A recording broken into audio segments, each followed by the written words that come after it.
in Islam, men and women are equal. But in some aspects, the men have a degree of advantage.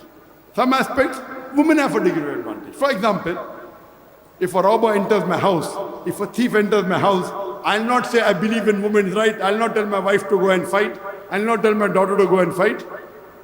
Because Allah says in Surah Nisa chapter 4 verse 34, Allah has given most strength to one, to the man. So I have a degree of advantage in strength.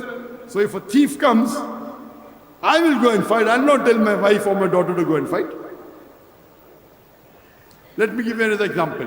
Where it comes to respecting the parents,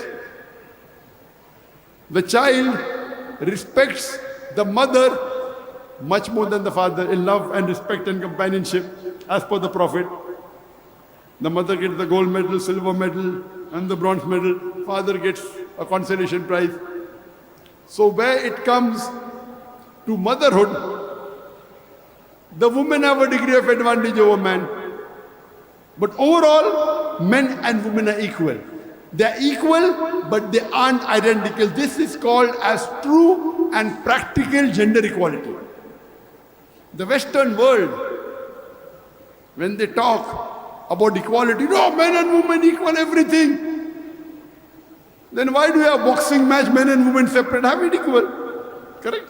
If men and women are equal when you have a boxing match, why do you have separate for women and men? When you have 100 meters dash, 100 meters race in Olympic, why do you have separate? You have together.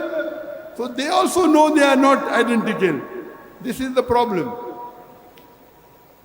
So they know it, but they aren't ready to admit it. When you have an examination in the school and college, men and women sit together because they're equal, correct? So in many aspects they're exactly equal. Some aspect men have a degree of advantage. So in boxing match or in sports, in 100 meters dash, men have a degree of advantage. They can't compete together. There are some cases in which women have a degree of advantage. For example,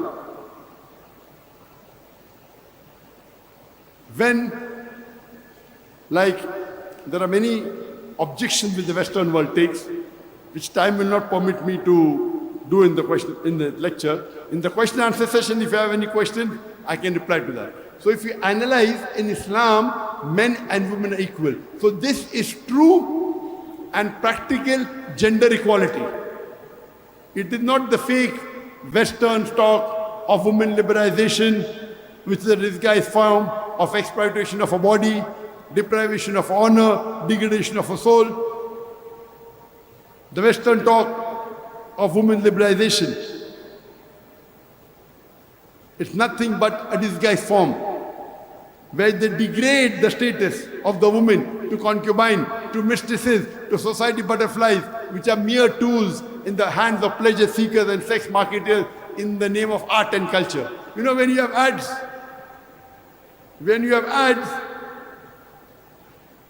for the car or the motorcycle, who rides the motorcycle more, gent or woman? Who rides motorcycle more?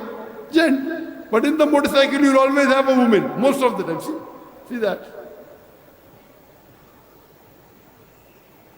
In the famous ad, I was told, of BMW, which is meant for the youngsters, you have a lady standing in the bikini in front of the car. Test drive her now. Who? The girl or the car?